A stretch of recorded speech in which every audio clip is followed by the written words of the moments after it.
Good evening, everyone. We're going to get started here in the next minute or so.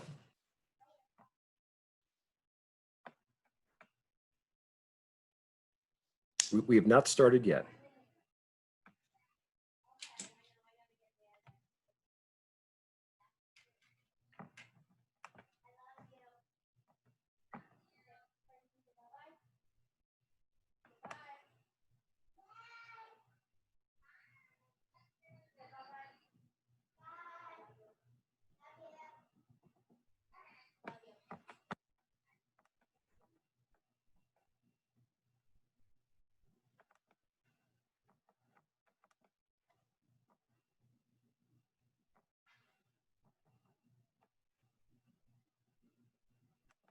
All right, we have 26 people here this evening, so I am going to get started. Good evening, everyone. Thank you for taking time out of your busy day to participate in this evening's Affordable Housing Virtual Open House, hosted by the city's Department of Community and Economic Development. For those who I've not met previously, my name is Jim Chandler. I serve as the city's Assistant City Administrator and its Director of Community and Economic Development. Just an announcement to all participants, this session is being recorded and will be saved onto the city's website for future reference. I do want to take a moment to recognize three of our elected officials who are with us this evening. We have Council Members Erica Wolf, Council Members Danny Shibley, and I see Council Member Dan Peabody. So welcome, everyone. Before we proceed much further, I do want to take a moment to briefly summarize how we arrived here this evening. I started with the city of Hyattsville in 2007, and we have Councilmember Kevin Ward. Council President, how are you, sir? So in 2007, when the regional housing market really started to consider Hyattsville as an emerging neighborhood, there was certainly less of a focus on affordability of housing stock. Housing stock at the time was fairly limited to single-family detached homes and duplexes with some garden apartments.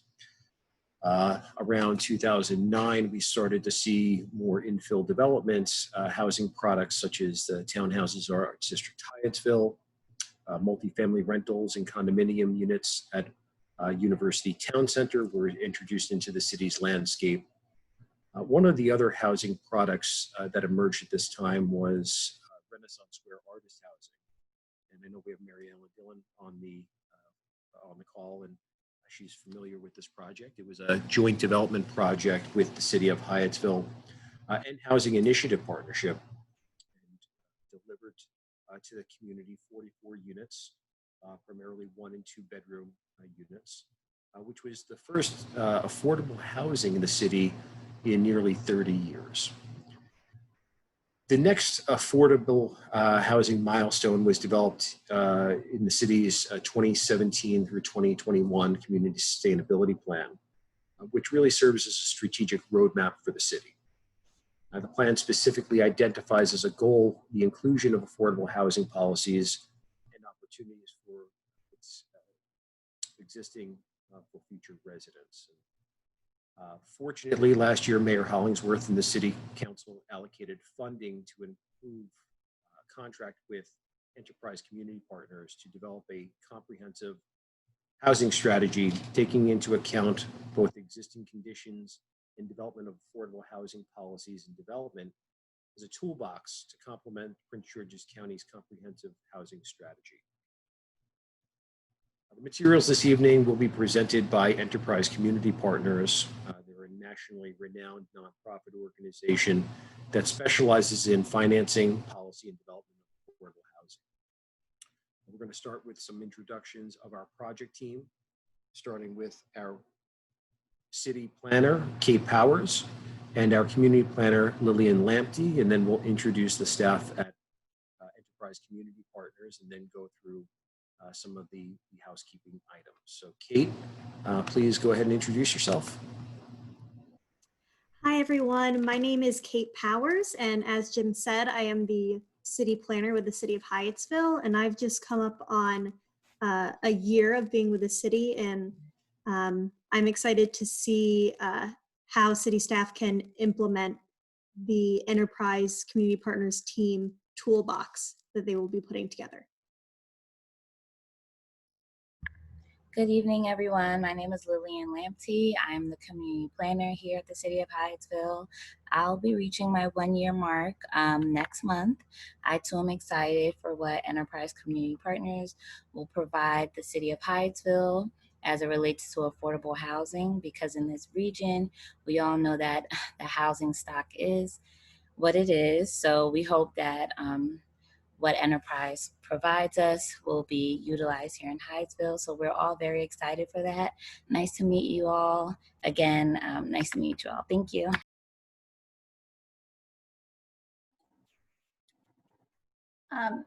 And leading off from Enterprise, my name is Laura Sierfos. I may be familiar with some of you on the line from my work with Prince George's County on their comprehensive housing strategy.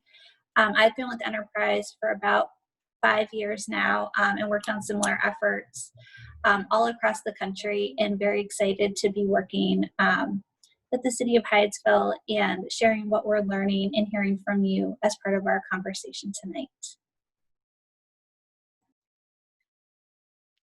Hi, good evening, everyone. My name is Anna Ravindranath, and I am a Senior Program Officer with Enterprise Community Partners, specifically Enterprise Advisors. Looking forward to tonight's presentation, and thank everyone for joining us tonight. And I will kick it over to Radhika to introduce herself. Hi, everyone. My name is Radhika Mohan, and I recently joined Enterprise Advisors as a director. Prior to that, I have been working in local governments for the past 10 plus years, and most recently was with the City of Alexandria, Virginia, working on some very similar issues. So I'm excited to be able to look at Hyattsville and knowledge with each other on the topic of housing affordability. Thank you. Good evening, everyone. My name is David Wilman. I'm in Enterprise Advisors on the Housing Strategy and Implementation team. I'm a program associate. I've been in Enterprise for a little over 2 months, and prior to that, I was doing work at this local level for the City of Falls Church as a housing specialist, and prior to that as a private consultant, doing a lot of housing needs assessments. I'm really excited today to share what we've learned on a data perspective, as well as some of the stakeholder interviews. Great to meet you all.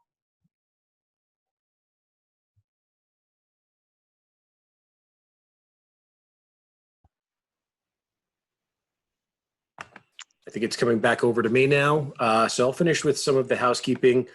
Yes, in terms of audio, we'll be cognizant of it, that it does fade in and out, and certainly if need be, we can go back and repeat anything that was missed. In terms of participants, if you have questions that arise during the presentation, we're asking you to enter those in the Q&A section at the bottom of your screen. We've used the chat box before. It's a little bit more difficult to keep track of those questions and answers. And so if you do have any questions, that is the best area to put them. What we'll do is we'll go through the presentation and then jump over to Q&A. And then certainly we can backtrack on presentation slides if need be. If we have any participants that require Spanish translation, please use the raised hand function. Brian Perez from our communication staff is here. He can assist with questions and answers in the Q&A portal. Unfortunately, we did discuss the logistics of live translation for this. It's somewhat infeasible. We do anticipate translating these materials in the next couple of weeks. We anticipate this open house to conclude somewhere between 9:15 and 9:30. So if for any reason we did not get to your question during the open house, please let us know or enter in the Q&A, and we'll be sure to respond to you directly, and then we'll post those sort of as a summary at the conclusion on the city's website to be able to refer to afterwards. Lastly, phase one of the city's affordable housing strategy is going to conclude with a city council presentation on July 15th, along with a publication of existing conditions. We do anticipate starting phase two of this strategy sometime towards the end of August or early September. And the conclusion of that part of the project is scheduled to be complete by the end of December of this year and presented to the City Council for its consideration.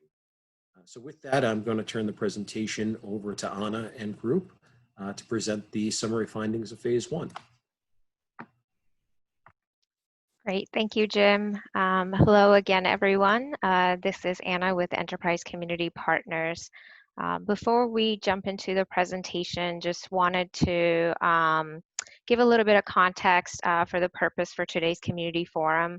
The objective is to help build common understanding around the key housing needs that have come out of the existing conditions analysis and opportunities in Hyattsville. We're also looking to generate a list of additional housing-related issues that are currently affecting community members that may not be currently reflected in the existing conditions.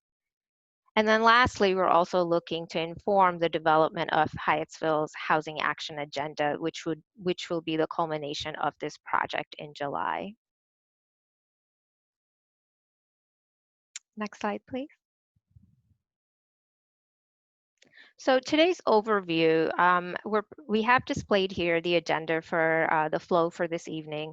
We'll review, go over the Housing Action Agenda project, give you a little bit more context to what the engagement is. And then we'll move into the presentation and present out key housing findings that were uncovered through the existing conditions analysis. We also have a few polling questions that we're going to be doing during the presentation to really encourage folks to participate with responding to the polling questions and also offering questions in the Q&A as well. And then we'll go over additional opportunities that residents and other stakeholders in Hyattsville have to stay engaged in this engagement and project. And for anybody who joined a little bit late, just want to remind folks again that tonight's forum is being recorded, and that includes all communication through Zoom via the QA and chat features. And as Jim mentioned a little bit ago, the city is planning to have tonight's presentation will be made available in the city's website after the forum. The PowerPoint slide deck that we will be walking through tonight will be available in English and in Spanish. And the presentation will also include an accompanying glossary of terms. So for today's flow, there will be a presentation that will be beginning shortly. The presentation will be about 45 minutes in length and will be presented in English.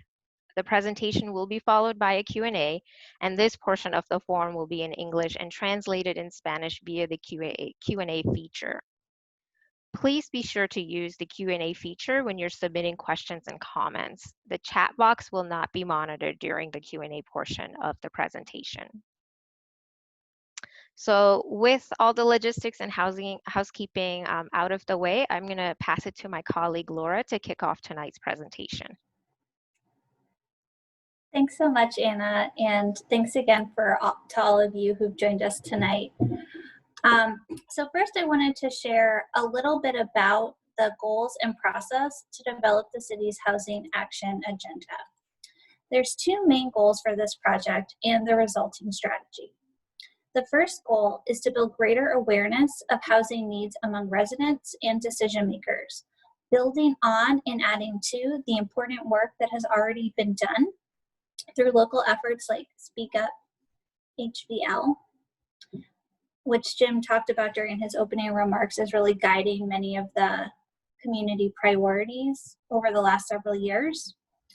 The city's Race and Equity Plan and Prince George's County's Comprehensive Housing Strategy, Housing Opportunity for All.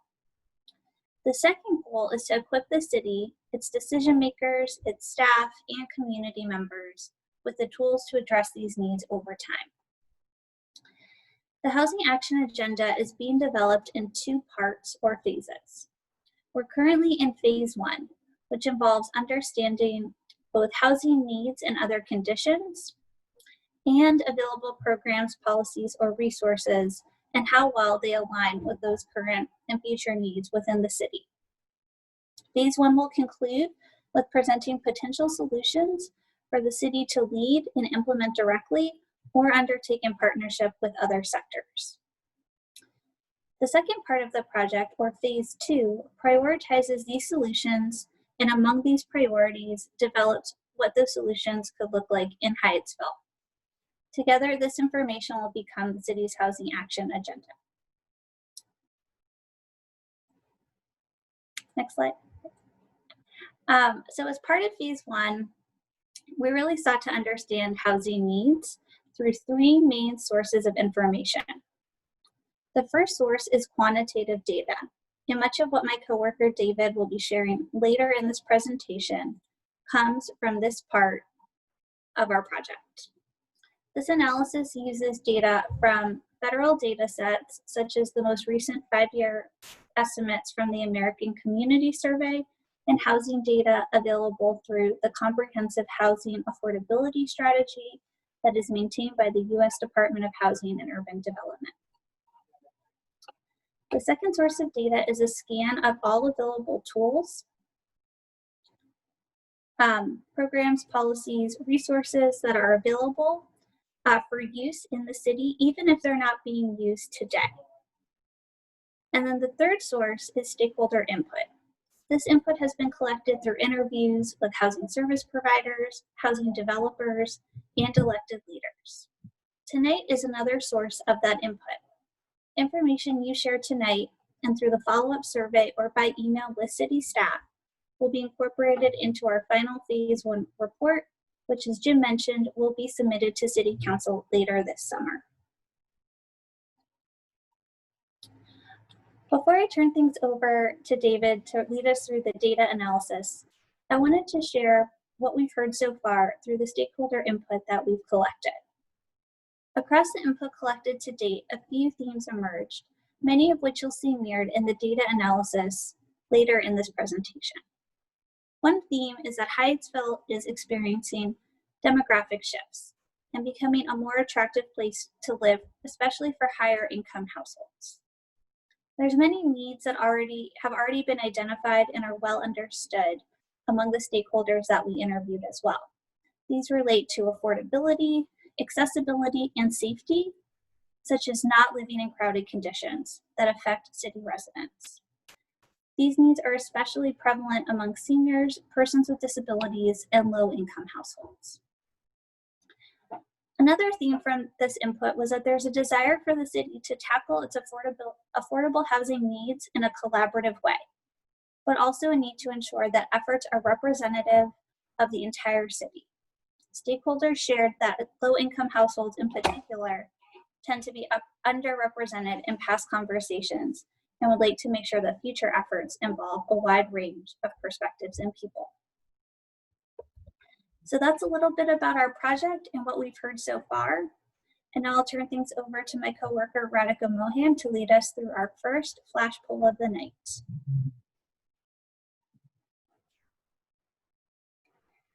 Good evening, everyone. To get everyone started, we thought we would just ask a general question about housing issues in Hyattsville. For you, what are the top 3 housing issues in Hyattsville? And if you go to the website listed here, www.menti.com, and enter code 505531, you'll be able to respond in that way. And my colleague David will be able to show the answers in real time. And you can see the code again listed up here at the top of the screen.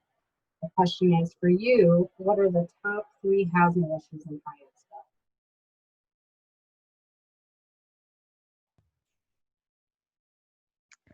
We'll give folks a couple minutes to fill out the questions and allow responses to populate here in the slide.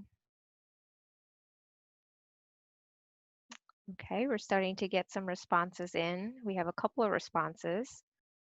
Looks like affordability is a big theme. Supporting aging residents, walkability. We have about 5 responses in so far.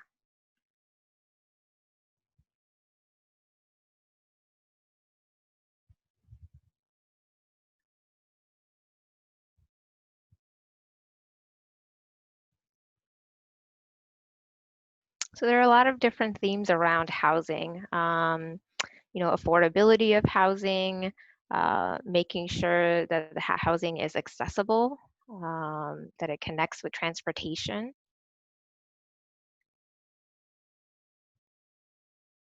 Making sure that there's a range of affordable housing available.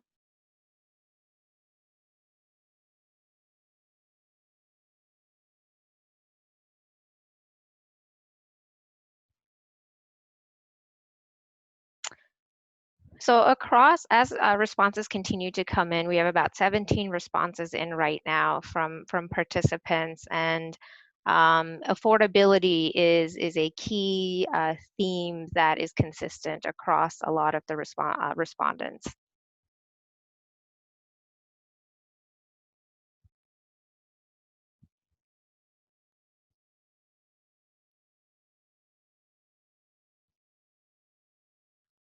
Okay, so we have about total of 18 responses, and in addition to affordability, another theme that I'm seeing from responses in terms of the top 3 housing issues in Hyattsville includes transportation, making sure that housing is connected to that transportation.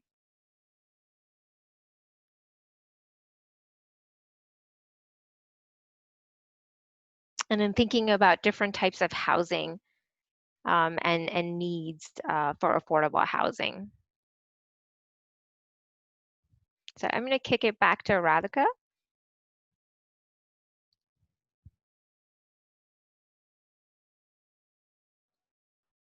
Okay, great. Thank you, Anna. We can, as others have mentioned, we'll be able to share the results of the poll tonight in the future as well. And so you can see more of the results that way. And now we will toss it to David.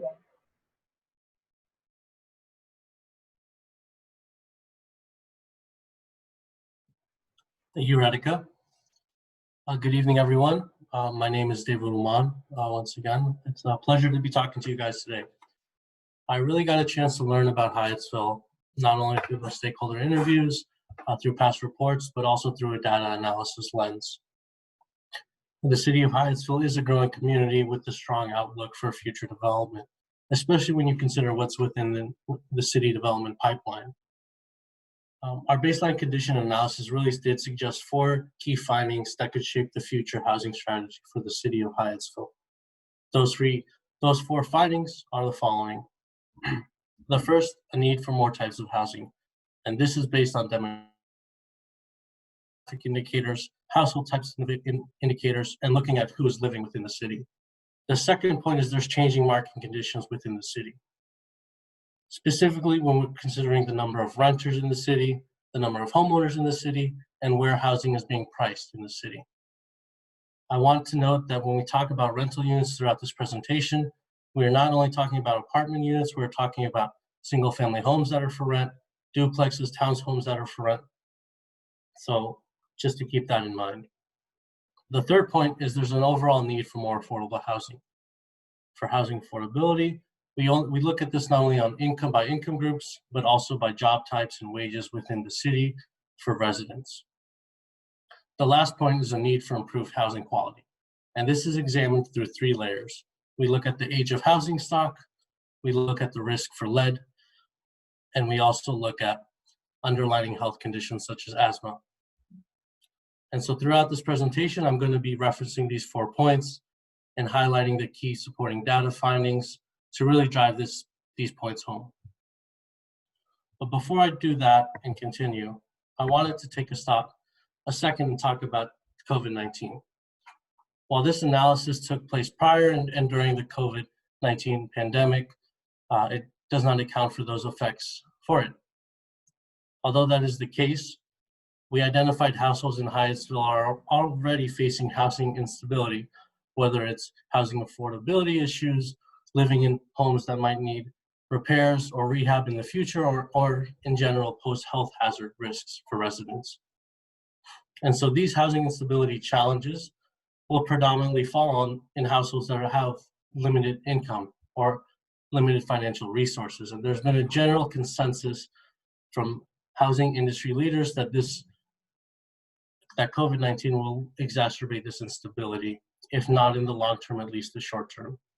And so as we already begin the conversation and begin framing the housing strategy for the city, we're beginning to align the housing needs and beginning to address them for the future. So going back into the key findings, as a reminder, the first key finding was a need for more housing types within the city. The city has grown in the past 2 decades and it's had a steady population rate. As the city has grown, the population has changed in many ways. The first being there's more households with children and more individuals living alone. So we're answering the question, who's living in the city? Additionally, the city is becoming more ethnically diverse when you talk about the demographic composition. And by examining the household by income, we're seeing an increase in higher income households and fewer low income households in the area. While this is the case, I do want to note that please take into consideration the amount of individuals that are earning over $35,000 or less in the city as I go through these points. So when we look at the household types within the city of Hyattsville, it's broken down into 3 big main categories. In 2018, 29% of households were with children. These are either married or single parents. 27% of households were single person households, and 21% were married households with children. And so these 3 household types have been the primary household types from 2013 to 2018. And as they're growing in numbers, they're also growing in housing options. An individual living in the city of Hyattsville has different preference than a household with children. And so this is pushing a need for a wide variety of housing options within the city, not only apartments, but larger townhomes or single family homes to meet that need. When we look at the household and population trends for the city of Hyattsville from 2000 to 2018, we see a steady population growth. With the majority of the growth occurring from 2000 to 2010, the population increased by 19%, while household increased by 22%. From 2010 to 2018, the population increased by 4%, while the total household increased by 3%.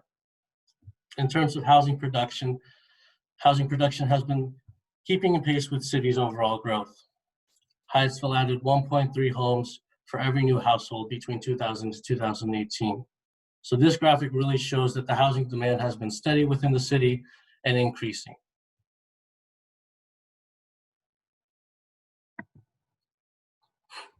When we look at the population by race and ethnicity for the city of Hyattsville, we'll see that although the city has always been ethnically diverse, the Hispanic population has grown more than doubled since 2000.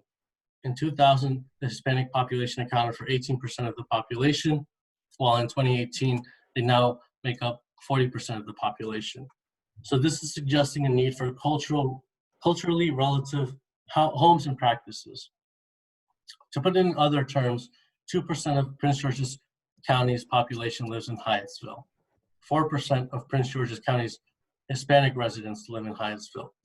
So the city has a disproportionate share of Hispanic residents relative to the rest of the county.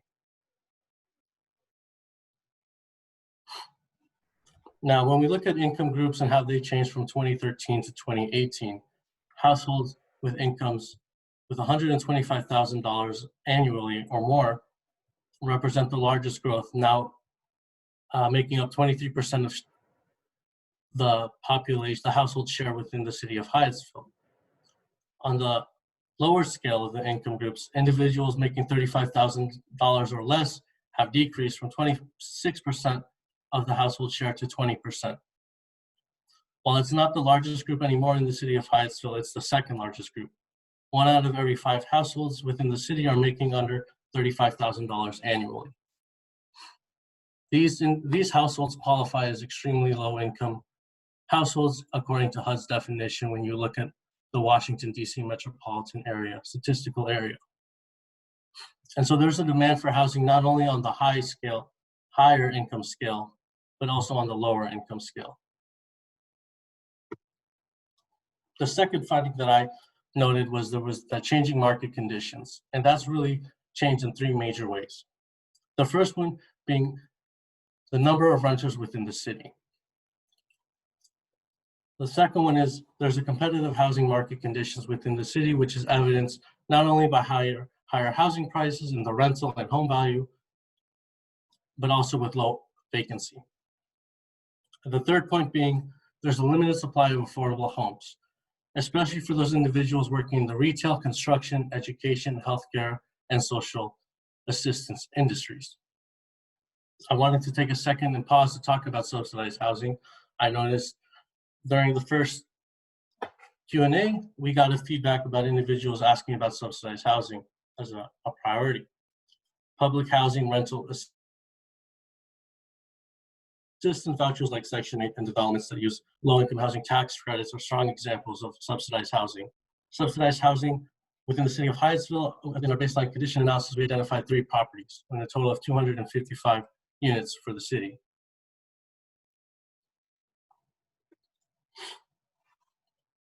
So talking about the increase in renters, from 2000 to 2018, both the city experienced increase in renters and homeowners.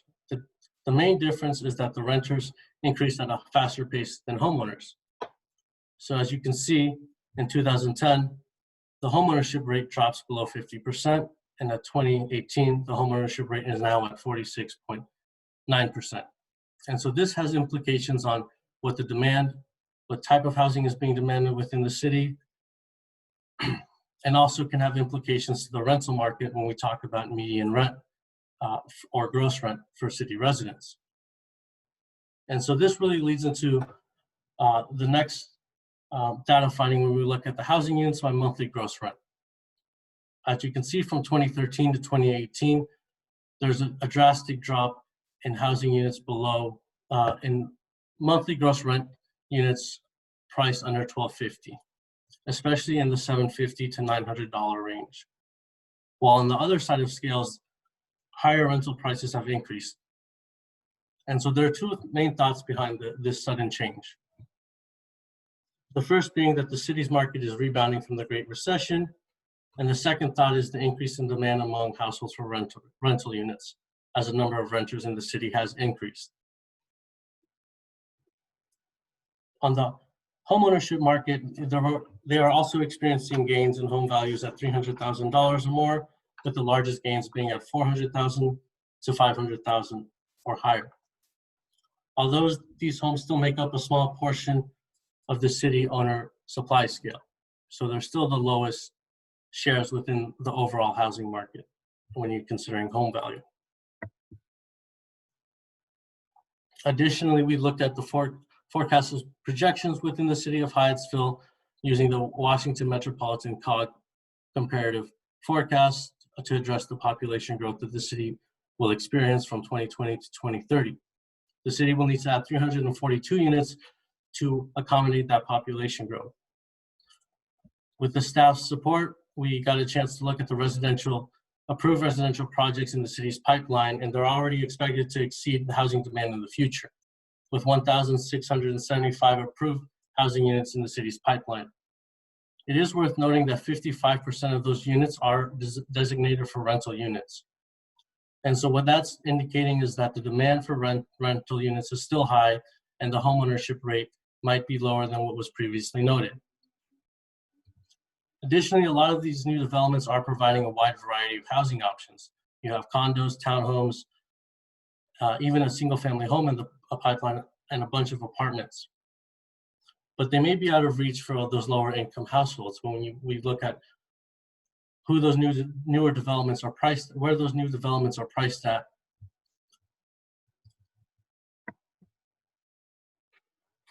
The third finding is the need for housing affordability.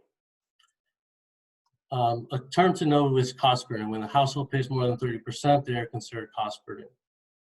While 34% of all households in the city are cost burden, it's especially apparent in renters and low-income households. 43% of renters are cost burden, while only 31% of owners are cost burden. And when we factor in what does affordability mean for different occupations, this table shows shares of resident Hyattsville and resident employment in industries where 9% or more of residents are working at. The median rent for the city of Hyattsville in 2018 was $1,389.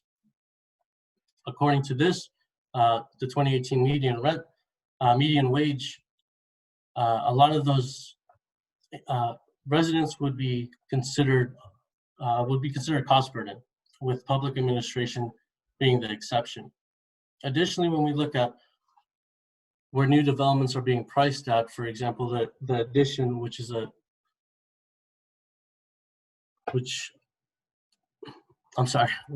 the addition studio apartments, which were priced at $1,612, that would also put everyone except for the individual working in the public administration industry as a cost burden. The last finding is the need for improved housing quality. And so there is a need for safe, healthy homes within the city of Hyattsville. And as I mentioned before, this is due to three main factors: the age of the housing stock within the city, the risk of exposure, and the prevalence of the chronic health conditions such as asthma. And so before we go into some maps, I wanted to take a second and look at the housing units built by year within the city of Hyattsville. As you can see, units built prior to 1980 are highlighted in orange, with 72% of them being built before 1980s. Homes built before 1978 may pose health hazards to residents living in them, and there's also a growing need for maintenance or rehab for those properties in the upcoming years. And so I'm going to take us to our first map, which shows the risk of exposure to lead within the city of Hyattsville. And so this is a national ranking for lead exposure provided by Policy Map. And it shows that there are certain risks of lead exposure in certain parts of Hyattsville, with the east-west highway acting as a dividing line for that risk exposure. As you can see here, areas north of the highway are lower ranking when compared to areas south of it. Additionally, we mapped out where those subsidized housing properties were, and they are located on the southern side, the south side of the east-west highway. This last map focuses on adults reporting to have asthma within the city of Hyattsville on a census tract level. And while asthma is a chronic health condition that can be triggered by poor housing quality, and so as housing stock is aging, we have to be considerate of underlying health conditions that could be exacerbated due to those poor housing qualities. The overall census tract pattern suggests that 9% of adults in each tract have asthma, with much higher ratings among those living near the Prince George's Plaza. I really do appreciate the time you guys took today to listen to the findings that we found within our baseline analysis. And with that said, I want to pass this back to Anna to lead the Q&A. Great, thank you, David. Welcome everyone. To anybody who joined a little bit later, I want to welcome you to tonight's forum. And if you missed any part of the presentation, a copy of the presentation we just walked through will be made available on the city's website in English and Spanish. We're going to now introduce our panelists for the Q&A for tonight's forum. A quick note, the Q&A will be translated in Spanish in the Q&A feature. A few logistics before we start the Q&A. Please use the Q&A function in Zoom to submit questions and comments. The chat box is not monitored during the panel discussion. You can still submit comments and questions after tonight's forum through a survey and email. Comments will be accepted till 5 p.m. Monday, June 22nd. This will provide the project team an opportunity to incorporate your comments and questions into the final report before it's shared with City Council. Please be sure to check council meeting schedules and agendas for the final presentation in July at the conclusion of the project. All right, so now that we have the logistics out of the way, I'm excited to introduce our presenters and panelists for tonight. And I would like to start introductions with city staff. And Jim, if you can kick us off. Hi again, this is Jim Chandler, Assistant City Administrator and Director of Community and Economic Development.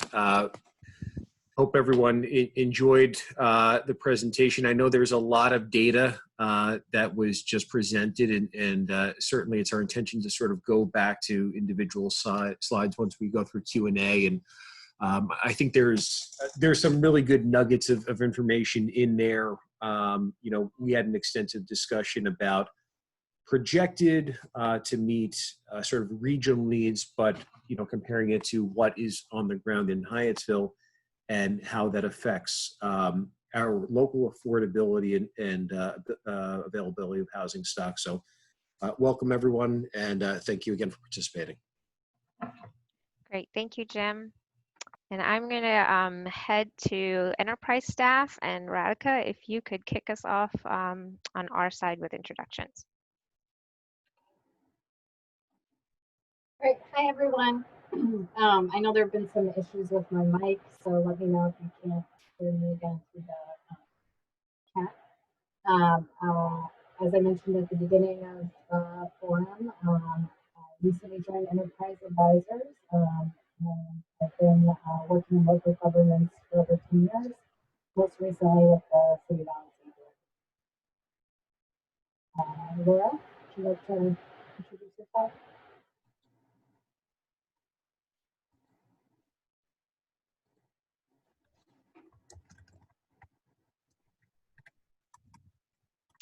Laura, did you want to go next? Sure. So hello again, everyone. This is Laura Sirfas. I'm a Senior Program Director at Enterprise Community Partners, and looking forward to taking some of your questions and hearing some of your comments, and have really appreciated all those that have already come through. Great, and then David.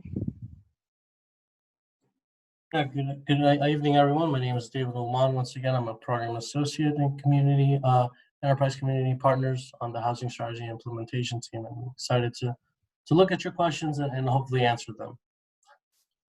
Great, thank you, David. And to kick us off with our Q&A, Kate, do we have questions coming in through the Q&A yet? We sure do. Would you like me to read the first one? Yes, please, thank you. So the first one says, dollar values in ACS data are denominated according to the value of the dollar in the survey year. So does the 2013 to 2018 housing cost charts account for inflation?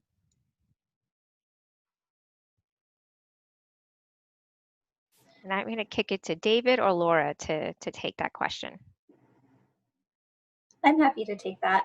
This is Laura again. So there's kind of two important adjustments that happen for the American Community Survey data. American Community Survey data, as for those of you who don't use it frequently or are less familiar with it, it is a continuous survey over a set time period. So the 2013 data, that 5-year period represents the range of the survey conducted. And so the dollar amounts for 2013 for across that time period are adjusted to the last year of the data set, so 2013 numbers. So that happens as part of preparing the data by the US Census Bureau. Our team then adjusted the 2013 data to 2018 dollars, so we could have an apples to apples comparison. Great, thank you, Laura. I see several more questions in the Q&A. Sure, I can read another one. We have an individual who's wondering if you can share any data on racial disparity of homeownership in the city of Hyattsville.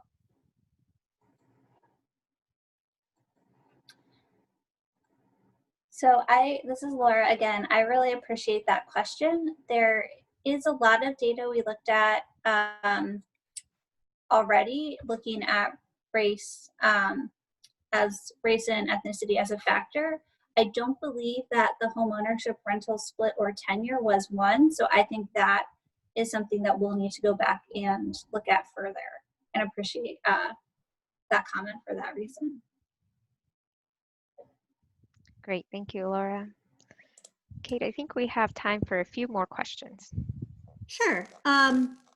So we have, what can be done to support families that have lived here for a long time and face rising property taxes?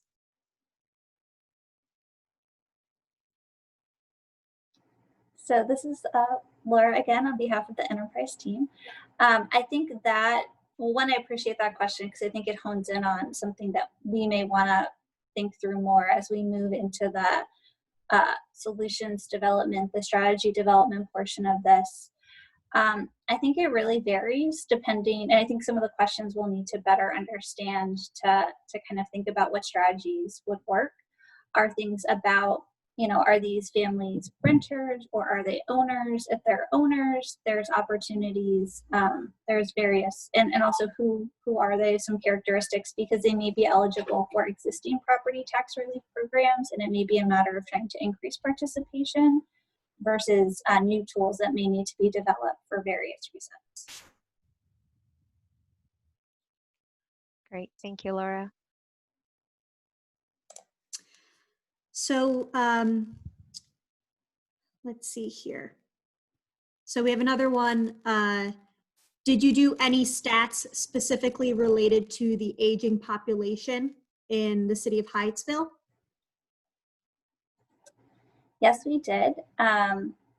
David, is this a question that you would want to go into further?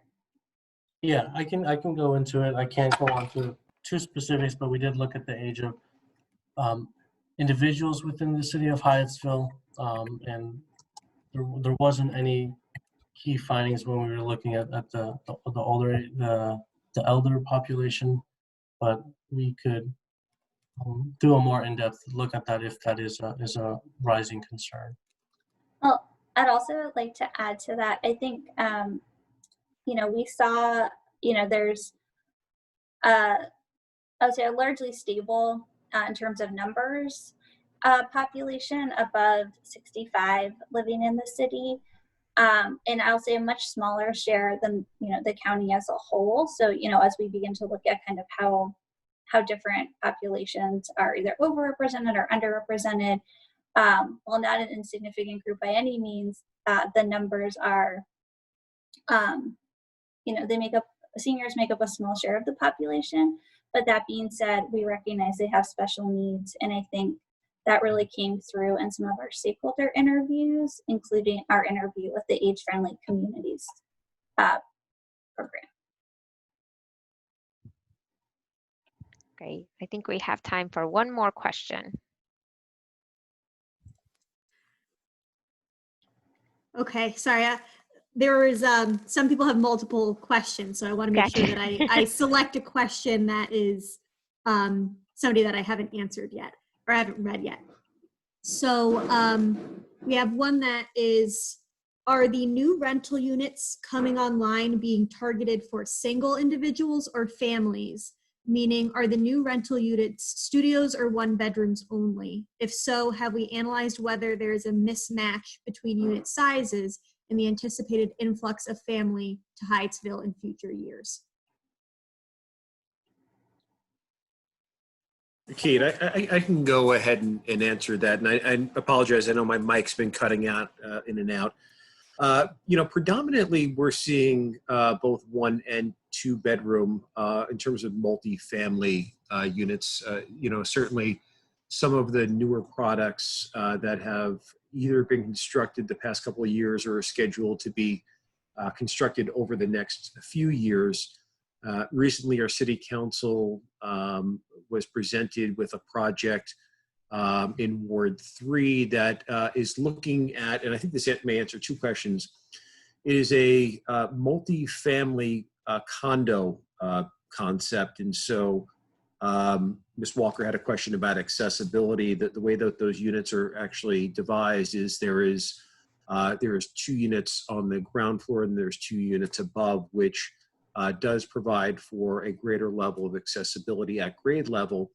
And most of those units are 2-bedroom with some 3-bedroom units. And so it is a little bit further from Metro than, say, the Addition, which is sitting on top of Metro, and tend to be built for more of the studios, 1-bedroom with some limited 2-bedroom. So, keep in mind, any builder is looking to deliver product that is responding to what's happening on the ground.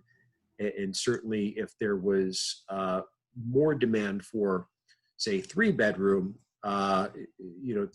they'd certainly respond to that. But generally what we're seeing is 1-bedrooms and some 2-bedrooms. But I think over the next certainly 5 to 10 years, you'll see more spaces that look to diversify some of the housing products.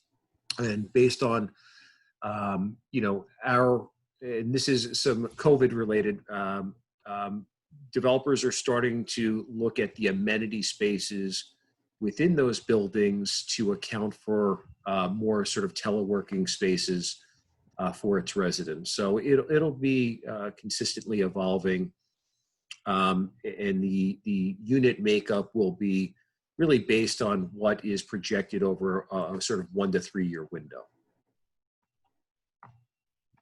Great, thank you, Jim. And seeing that we have several more questions coming into the Q&A, we're going to take more questions. So Kate, do we have another question lined up?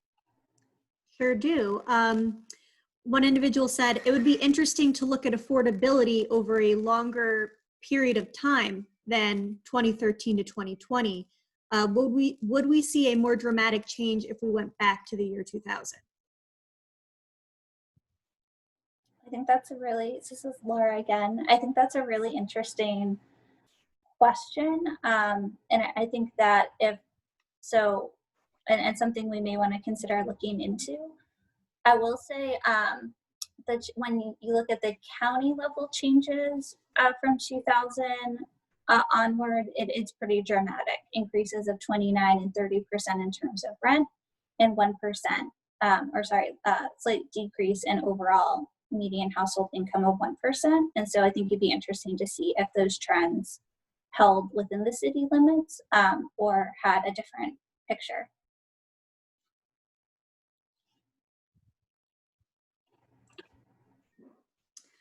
Great. So sorry, was someone going to jump in? Yep, go ahead, Kate. Okay, I was just going to read the next question. Were current regulations related to zoning and housing sorry, it just disappeared for me. Were current regulations relating to zoning and housing size/density studied with relation to affordability in the city of Hyattsville, and any of these demographic changes over time? So this is Laura again. Our team did not directly look at the current zoning designations within the city relative to the demographic changes. I think probably as many of you know, the county is undergoing some changes to their zoning code right now, and I think that is probably more indicative of, or will help us better understand kind of what's possible. But that's not something we directly looked at for this project. Okay, we have the next one. It says, you shared the upward trend in renters and slight downward trend in homeowner growth. Does this reflect the desire for homeownership, especially for non-white residents? Presumably, if you can afford the rent prices, one might be able to afford a mortgage, but then there's the question of access to lenders. So that's a really good question. It's hard for us to know exactly what that means. I will say that that type of trend, especially over that time period, is consistent with kind of national changes in tenure where you see more people renting more generally, some of which because they can't access the homeownership market for various reasons. So it's a possibility, but unfortunately the data we've analyzed doesn't give us great insight into answering, I think, that specific kind of some of the specific reasons behind what might be driving that trend.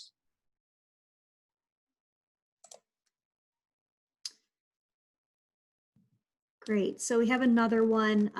We know that the homeownership divide can be exacerbated by COVID-19. What incentive strategies does the city plan to employ to attract potential homeowners who may need additional financial support? Well, I can answer on behalf of the city. Quite frankly, we're not there yet. Part of phase one is really limited to assessing the existing conditions and trying to understand the reasons why we're here. Phase two of this will look more at the tools for addressing the issues that are identified in the first phase of the study. And so it may or may not be one of the factors, but in terms of any sort of actionable policies or strategies, that is very much geared towards the second phase of the study.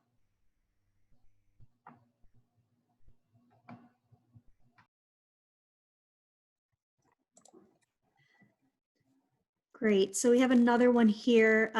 Did we do any further analysis on the types of affordable financing tools that are currently being used in Hyattsville and whether they were successful or not?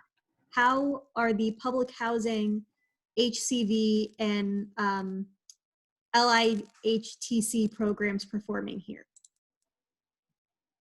Thanks very much for that question. Just so everyone is aware of the acronyms. So HCV stands for Housing Choice Voucher. It is sometimes called Section 8 and can be used both to subsidize units in properties, so we call that project-based vouchers, or rental assistance, and can be used given directly to tenants who can then go out and rent a unit on the private market at an affordable rent. And LITCH is the Low-Income Housing Tax Credit. So we did look at the kind of what has been built using some key programs, one of which was the Low-Income Housing Tax Credit, which has financed, I believe, I should mention there's 3 subsidized properties located within the city limits. So one of those properties was built, 2 of those properties, excuse me, were built using the Low-Income Housing Tax Credit. And one of those properties receives project-based Section 8 or Housing Choice Voucher support. It's hard to know or get a handle on the tenant-based rental assistance. And we are looking at other tools that are available, but may not be available for use in the city, at the state, at the county level, through nonprofit partners, but may not be in use. And we're still working on that aspect of our project as part of phase 1. Great. And I would just like to move back to the previous question that had to do with COVID-19. Councilmember Solomon is in attendance and he's willing to help with any of the answers. So Councilmember, you're free to unmute your mic.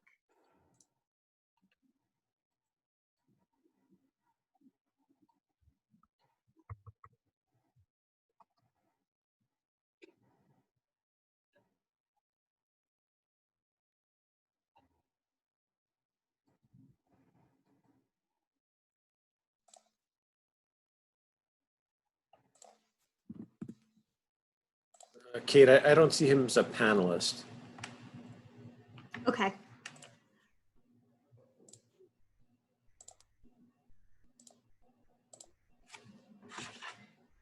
So I just promoted Councilmember Solomon to a panelist.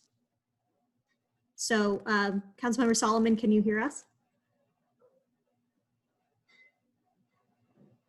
I think maybe there must be an issue with the mic. So I'll just move on to the next question and then we can go back if there's time. But we have a question. Did you look at household size to assess level of overcrowding? I can answer that. We did look at household size, both broken down by homeowners and renters. The renter household size has increased within that from 2013 to 2018. At 2013, it was the renter household size was around 2.52 people per households, and now it's somewhere around the range of 2.7 or 2.8.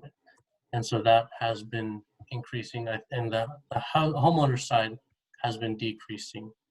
And that was more on the 2.8 or 2.7 size, and now it's down to 2.6 during that same time period.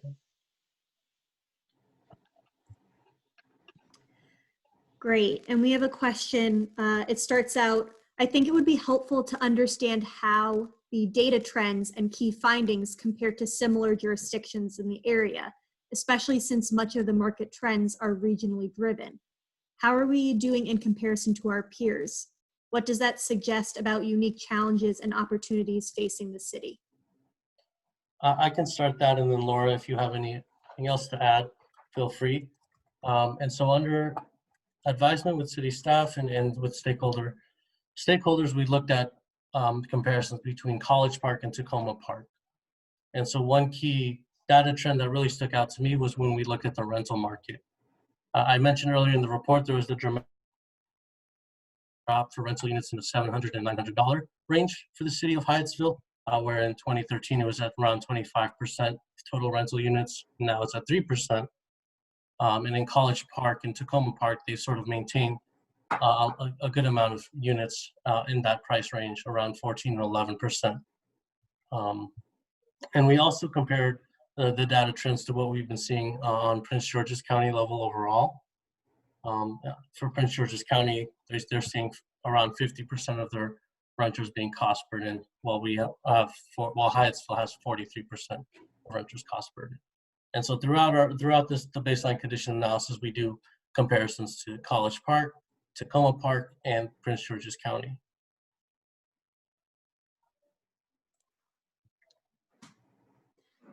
Great. Let's pick up another one here. You mentioned older houses have issues, including lead, and a lot of houses in Hyattsville have been built previous to 1920. Are there funds anywhere, and then in parentheses, income limits possibly, that could help some of these older homes be improved to be healthier? So this is Laura from Enterprise. The short answer is yes. Both the county receives funding, it's federal funding through the Community Development Block Grant Program. Lead abatement is an eligible activity for use of those funds, and lead abatement is definitely something that they have devoted those funds to in the past. Additionally, the state also has a lead hazard reduction program as well, so there's resources available both at the county and state levels for that type of work.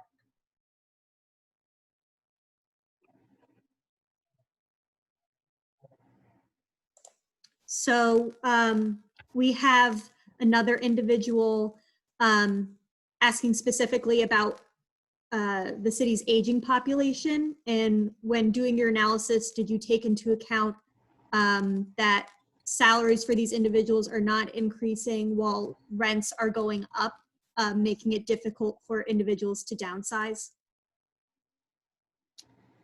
So we did not look at that question directly, and I think to some degree because it can be difficult to understand household income, because it does account for any income coming into a home, including any sort of retirement funding or Social Security benefits. That being said, I think we've heard very similar things both in our stakeholder interviews and work at the county level about the fact that relative to how much housing costs have increased, relative to income coming in for seniors, it is very difficult to keep pace with the cost of living. Great. And we have another question talking about how some of the developments in the city are very expensive and don't necessarily reflect the values of affordability that the city is looking to embrace. This person is asking, what strategies are the city employing to address affordability and gentrification?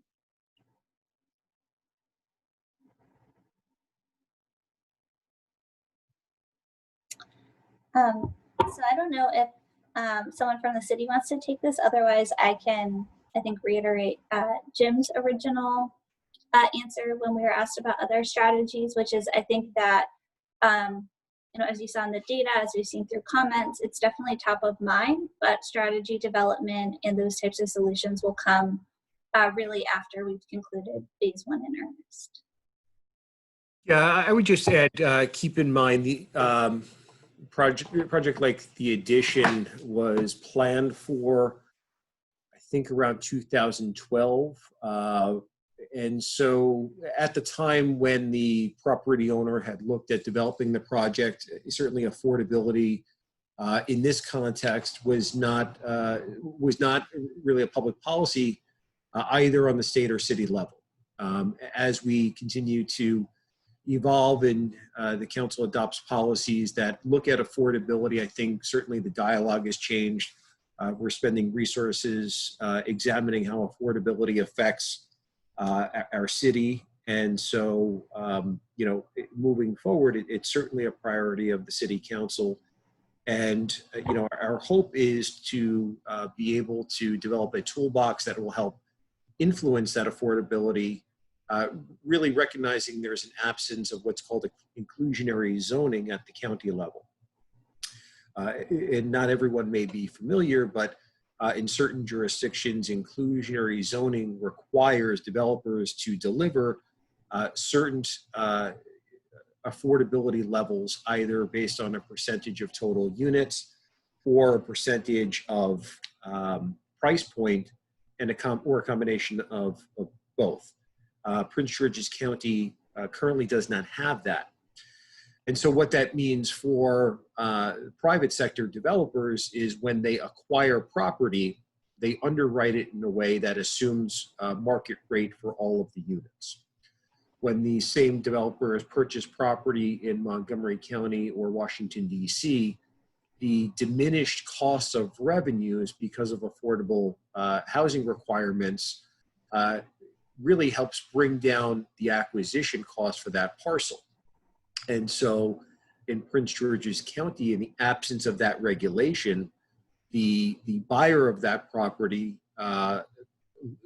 correctly assumes that legally they have that right to deliver a project with all market rate units. And so, certainly the city was hopeful that as part of the county zoning rewrite, inclusionary zoning would be a requirement. The county council removed that from the text of the recommendations, and so what will be adopted and enacted by the county council as of right now will not include inclusionary zoning requirements. This group enterprise has worked with Prince George's County in developing their housing strategy, and the goal is to make inclusionary zoning a reality, and certainly is consistent with what the county's housing director envisions for the county as a goal.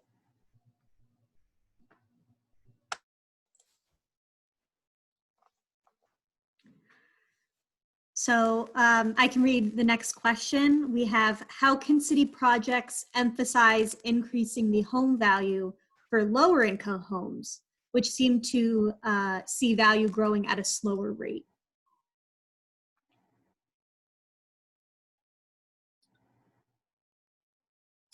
I'm wondering, so this is Laura, I'm wondering if maybe we could follow up with that participant offline, just because I think I have a few additional clarifying questions to make sure I'm understanding the question and truly answering it. Is that possible?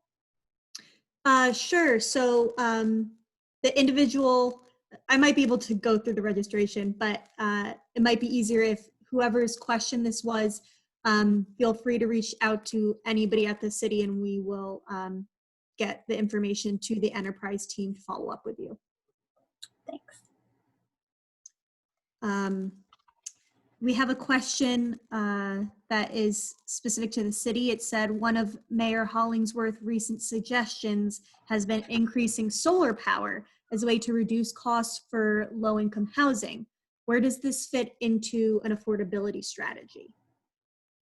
I think it's a great question. I think, certainly when you're looking at affordability, utilities play a major factor. It would depend on the type of housing product. We, the city, have looked at solar on our own buildings. And one of the factors you look at is how quickly that return on investment occurs. And we are blessed with a very healthy tree canopy. And what that does mean is some of our housing stock that would greatly benefit from solar really has a diminished opportunity if you put solar panels on because they get shade most of the day. So I think in the context of like a multifamily building that incorporated affordability, depending on the architecture of the building, certainly that along with other energy strategies for operating the building will help reduce the overall footprint of that energy bill. And one of the projects recently that the city worked with on affordability looked at subgrade, I forget the term used, but geothermal energy as an energy strategy. So I think it's a combination approach. I don't think solar on its own, sort of buys down that operating cost, but certainly making units very energy efficient helps to buy down long-term operating costs, regardless of user, but certainly conscious of those who are more vulnerable.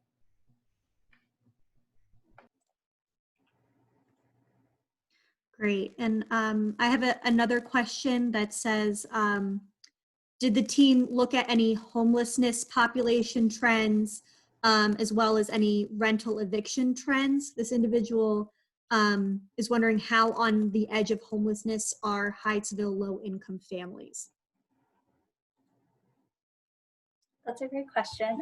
We did not look specifically at homelessness, but I think similar to some other points raised tonight, there's definitely some new data we may want to explore. When it comes to, we did not also look at rental evictions, although I think we see in the cost burden rate, in the change in housing costs relative to earnings, especially among kind of more of the common occupations among residents, that there is, I think, the risk of housing instability. And I think, but it's hard to get good eviction data. The best the most reliable is really those that go through the legal proceedings, and many landlords may try to avoid that, may use other tactics to move households out, especially if they are living in informal circumstances without a lease, or there's other issues that may make them more inclined to not seek assistance like legal status. So I think we're mindful of that, but I appreciate both of those suggestions, and I think our team will work with the city to figure out if and how to address them as we move forward. Great. And so it looks like we have one more question, and it says, will there be a similar open house to discuss findings and recommendations from phase 2 of this project? And also, what will the opportunities for public comment be regarding these findings and recommendations? So Jim, I can go ahead and answer that. So the answer is yes. We'll have a phase 2 open house. We're hoping that would be in person. The process for public input will be continual. This will be presented to the City Council in July.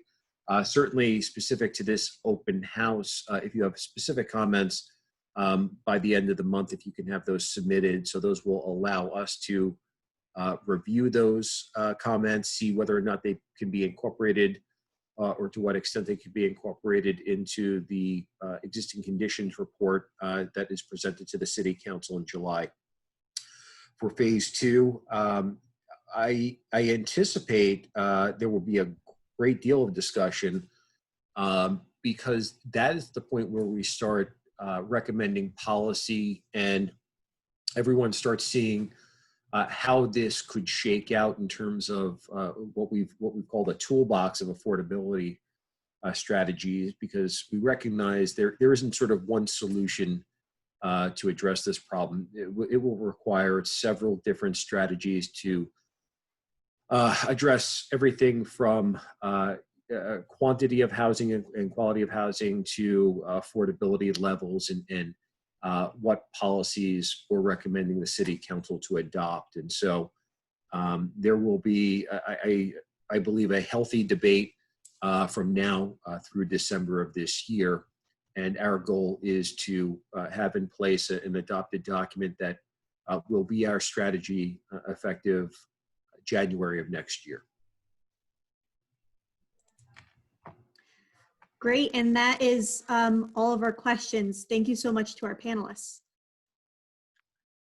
Thank you so much, Kate, for walking us through that. And thank you everyone in the audience for participating in the Q&A and posing some really excellent questions to us. In addition to the Q&A on the data findings, we also wanted to provide some time tonight for the audience to have some reflections on what you've heard today. So to get us started, we prepared a few questions that we're going to now pose to you. And I'm going to ask Radhika to walk us through the first poll that we have. And this is going to be similar to the polls that we presented earlier on in the slide. And I'm going to also add the link and the code in the chat box. Great. Thank you, Anna. So based on everything you've heard tonight and in the presentation, was there anything that stood out to you? What was new? And also, did anything surprise you? If you go to menti.com and enter the code 33258, you'll be able to provide multiple answers to that question. And David will toggle to the web page so you can see the results. We'll give folks a minute to provide our answers, and we'll start seeing your responses populating here on the screen. So again, the question posed is based on the presentation. What stood out to you? What was new? Or what was surprising? So we already have one response, really impressed with the quality of the data. So shout out to David and Laura. We appreciate that comment. And we'll give folks another minute.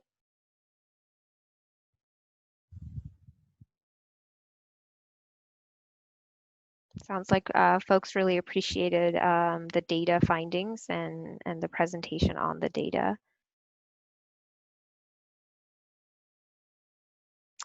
It looks like somebody was surprised or it was new to them to hear that Prince George's County does not have inclusionary zoning.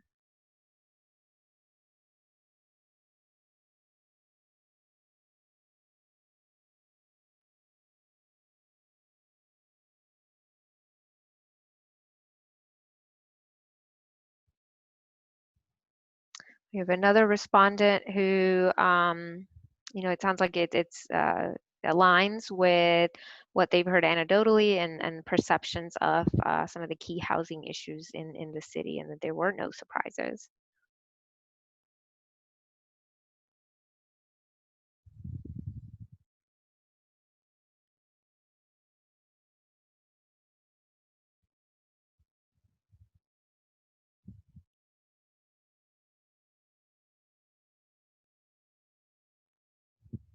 All right, looks like we have about 7 responses. Are we getting any additional responses? Slowly trickling in.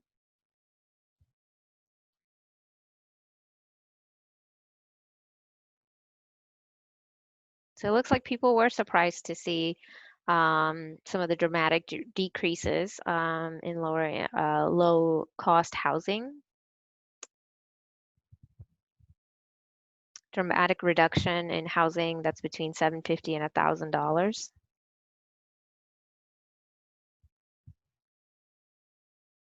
So as more responses are coming in, some of the themes I'm seeing in the responses is surprising to see the shifts in housing costs in Hyattsville. But then other folks have been hearing about it, it sounds like, for some time, and it aligns with what they've seen and what they're hearing.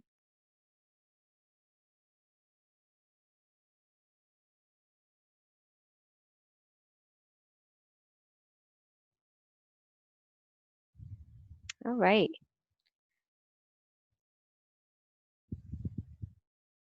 Looks like we've gotten 10 responses. We keep getting more.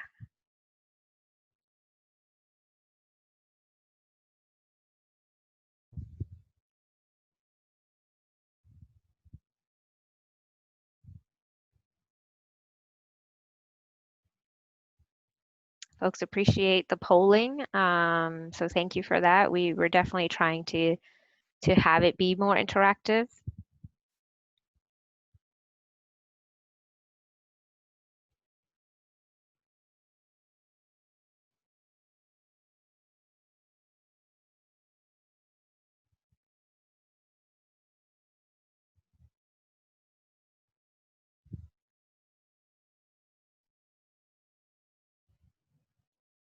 It looks like we actually have a question asking if the shifts that we presented in the data, changes happening in Hyattsville, if they are in line with what's happening broader regionally.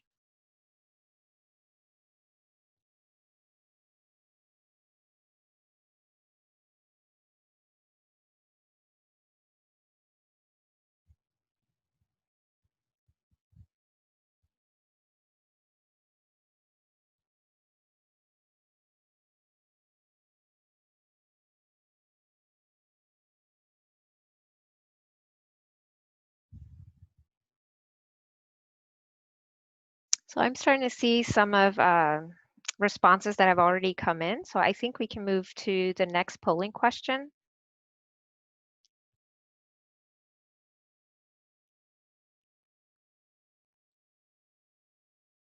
Great, thank you, Anna. So the next question to you, what finding was most important? Please rank the findings in order of importance to you. And just as a reminder, the 4 findings were the need for more types of homes, changing market conditions, need for more housing affordability, need for improved housing quality. And again, go to menti.com. The code is 621454. And Anna has just added that information to the chat box while we navigate to the web.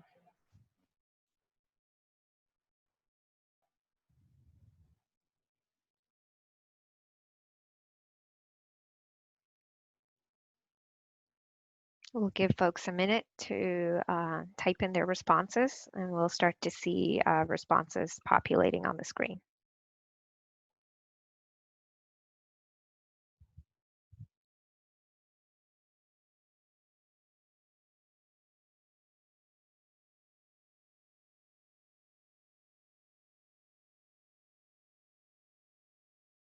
Okay, so we have results from the first 5 people that submitted their responses, and across that group, the most number 1 pressing issue is the need for more housing affordability, with housing quality coming in second.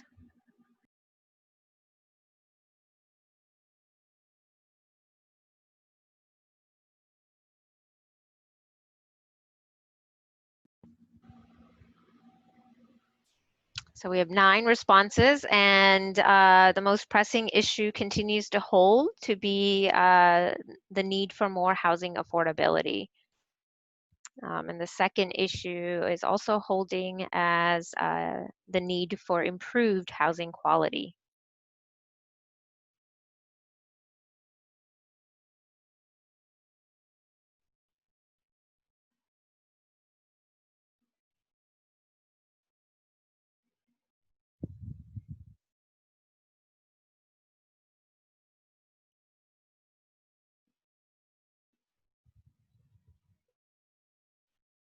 Okay, I'm not seeing additional responses coming in. So it looks like we had 9 folks participate in the poll.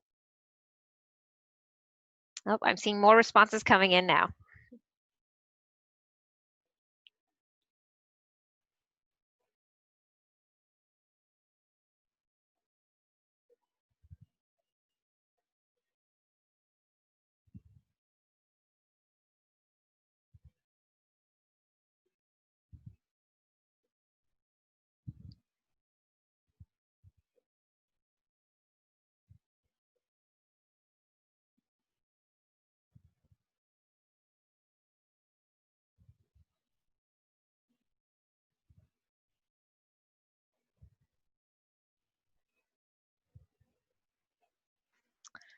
We have a total of 11 responses, and across the, and as a couple more trickling in, at the start of the presentation, we reported out on, the 4 main themes that we were seeing coming out of the existing conditions analysis. And in this poll, we asked the audience to rank them. And the number 1 most pressing issue was voted as the need for more housing affordability, followed by the second most pressing issue being the need for more types of homes. And the third most pressing issue being improved housing quality, and the last pressing one being changing market conditions. So thank you everyone for participating in the poll. We'll definitely be using the feedback you provide us here to inform phase 2 of the project. And if we're not getting any additional responses, I'm going to go ahead and pass it to Radhika. Thank you, Anna. As David gets us back to the PowerPoint, we just wanted to discuss kind of where we're at with the project and what's coming up next. As you know, we're almost done with phase 1, as Laura mentioned in the beginning of the presentation. After tonight, we'll be developing action areas and case studies of potential solutions to some of the challenges and issues highlighted tonight. And then the second phase, beginning later, will discuss priority action areas and related tools in more depth. We'll develop a housing action agenda, as well as the creation of tools to use in Hyattsville and align those with capacity and other metrics. So that's all in phase 2 to come. And with that, I'll toss it to Anna to wrap up this meeting. Thank you, everyone. Thank you, Radhika. And if you didn't get an opportunity to submit questions or take the poll, we do have some additional opportunities for folks to continue to engage.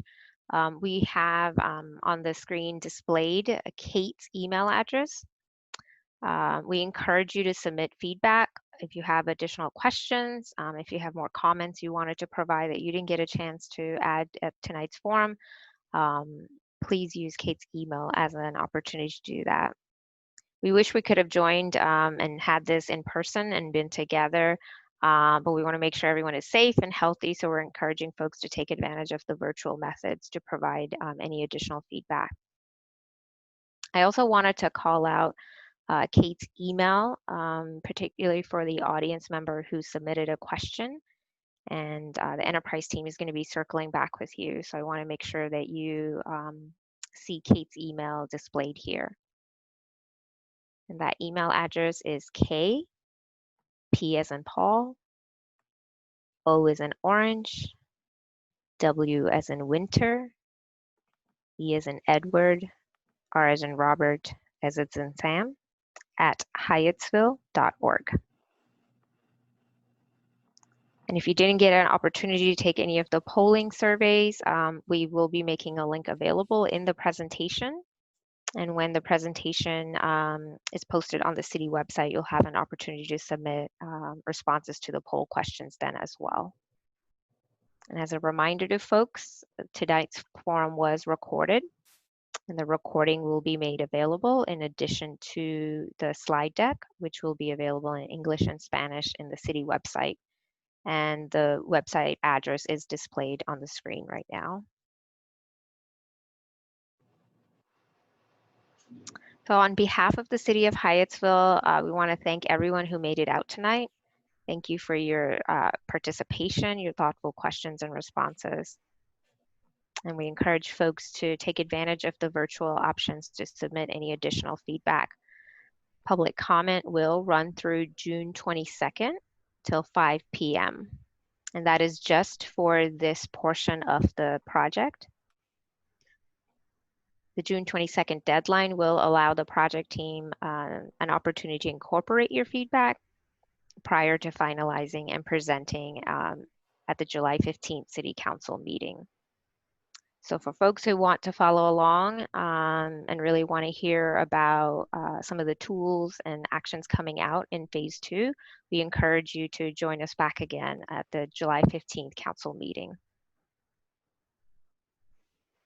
All right. Well, thank you, everyone, for joining us this evening. I appreciate it, and have a good rest of your night.